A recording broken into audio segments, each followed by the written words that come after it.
4।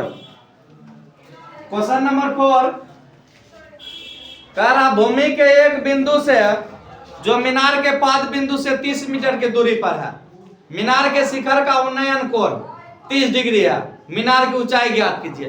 पाद बिंदु का मतलब होता है उसका जड़। जड़ को पकड़िए आप। क्वेश्चन नंबर 4 जड़ को पकड़ना आपको। उन्नयन कोण यहाँ पर 30 डिग्री बन रहा है। इसको मान लीजिए ए, इसको मान लीजिए बी, इसको मान लीजिए सी। ये पाद बिंदु हुआ, यहां से इसकी दूरी है 30 मीटर। मीनार के ये आपका मीनार हो गया।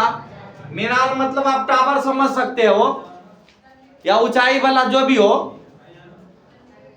ये कहता है मीनार की ऊंचाई ज्ञात करें, यानी कि ए बी निकालना है। ए बी का मान निकालना है आपको। ए बी ये हो गया आपका मीनार। मीनार आप ये ध्यान दीजिए, थीटा जब यहां पर बना हुआ है तो लंब का मान क्या होगा? A B. एबियन होगा जी। लंब अर्थात परपेंडिकुलर पी। जब थीटा है तो पी का मान क्या होगा? A B. और दिया हुआ क्या है? बी सी, यानी कि बेस, आधार। आधार दिया हुआ है। जब क्योंकि थीटा यहाँ है तो लंब ये हो गया तो आधार यही होगा। तो लंब और आधार किस में आता है? 10 में। पी और बी किस में आता है? 10 में। ट्राइंगल एबीसी में, एबीसी में आप देख लीजिए, आपका जो है कि बीसी का मान दिया हुआ है, ए बी आपको निकालना है। ए बी क्या है? मीनार की ऊंचाई है। बीसी बराबर 30 सेंटीमीटर, 30 मीटर दिले है। तब क्या लगाए यहाँ पर? 30 डिग्री बराबर क्या होगा? पी बटे बी। जब पी बटे बी हो जाएगा तो 10 30 का मान कितना होता है? 1/√3 इजिकल टू हो जाएगा आपका। अब पी का मान हो जाएगा, पी निकालना ही है ना, पी रहने दीजिए। बी का मान है 30।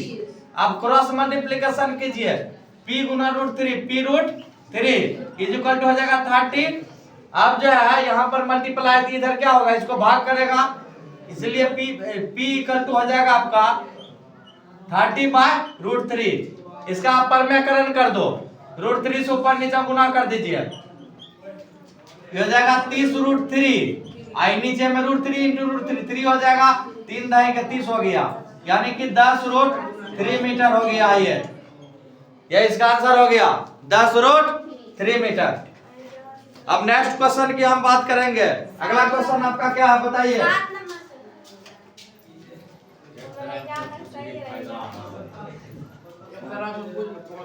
7 नंबर। 7 नंबर देखिएगा।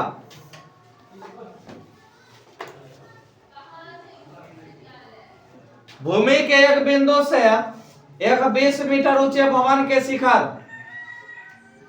पर लगी एक संचार मीनार के तल और शिखर का उन्नयन कोण क्रमशः 45 डिग्री और 60 डिग्री है। तल और शिखर का उन्नयन कोण 45 और 60 डिग्री है। एक भूमि के एक बिंदु से 20 मीटर ऊंचे भवन के शिखर पर देखिएगा, एक बिल्डिंग है, एक बिल्डिंग पहले से बना हुआ, उसके ऊपर में टावर है। एक बिल्डिंग मान लिया, हम इसका वन फेस ही लेंगे, वन फेस लेंगे,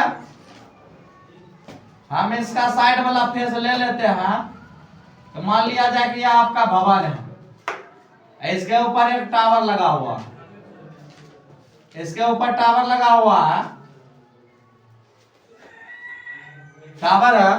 कहता है कि भूमि के एक बिंदु से एक 20 मीटर ऊंचे भवन, यानी कि भवन की ऊंचाई दिया हुआ है कितना?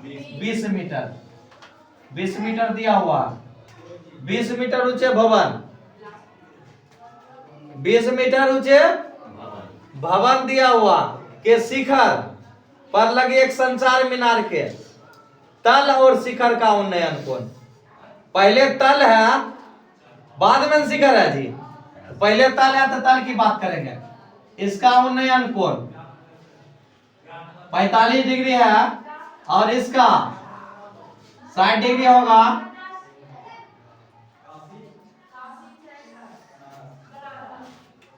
यानी कि ये आपका 45 डिग्री हो गया। ये ऊपर वाला पूरे हो जाएगा शिखर के लिए कितना डिग्री? 60 डिग्री हो जाएगा।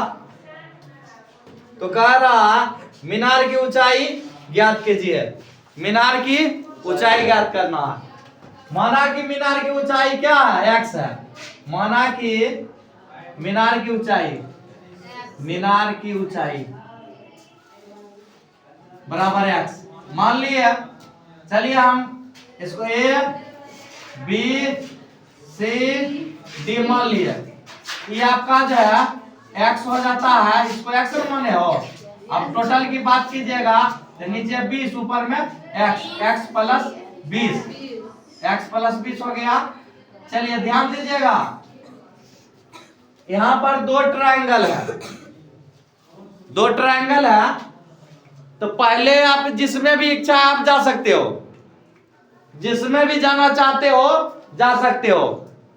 तो हम चलते हैं BCD में ही। ट्रायंगल BCD में BCD इसका एंगल कितना डिग्री? 45 डिग्री है। 45 डिग्री है। BCD कितना डिग्री है? 45 डिग्री। तो 45 डिग्री है। अतः आपको पता है इसमें जो है इसका 20 दिया हुआ है, ये बेस है, बेस नहीं ना है। इसका हम CD रहने देंगे, रहने दीजिए CD रहने दीजिएगा। तो 10 क्या होगा? 45 डिग्री इक्वल टू BC बटे CD। और 10 45 का मान 1, BC का मान 20, ये CD है। इसके नीचे में कुछ नहीं तो 1 होगा। CD into 1 CD is equal to 20 into 1 20 metre हो गया। ये क्या हो गया आपका? BC CD हुआ 20 मीटर हुआ। हमको लेकिन निकालना है x का वैल्यू। किसका वैल्यू निकालना है? अगेन अब जो है हम क्या करेंगे, पुनः जो है ट्रायंगल बड़का ट्रायंगल में ACD में, ट्रायंगल ACD में आप ध्यान दीजिएगा इसका। अब ABCD की बात कर रहे हैं तो इसमें AC हो जाएगा लंब जी, AC हो जाएगा, CD क्या हो जाएगा? आधार हो जाएगा। थीटा का मान कितना डिग्री लेंगे? 60 डिग्री। चलिए 10 60 डिग्री क्या हो जाएगा? AC बटे CD होगा। चलिए 10 60 का मान √3, AC का मान क्या है? x प्लस 20, CD का मान 20 है। इसका मान अभी निकाल चुके हैं। चलिए अब क्रॉस मल्टीप्लाई कीजिए, 1 इंटू x प्लस 20 यही हो जाएगा रे। ये 20√3। अब 20 इस साइड प्लस में, उस साइड जाएगा तो क्या होगा? माइनस में हो जाएगा। 20√3 माइनस 20। अब 20 दोनों में कॉमन आ रहा है, ले लीजिए, हो जाएगा √3 माइनस 1। अब आगे आंसर क्या है? यही है। चलिए हो गया आपका। अब नेक्स्ट क्वेश्चन पर हम लोग चलते हैं।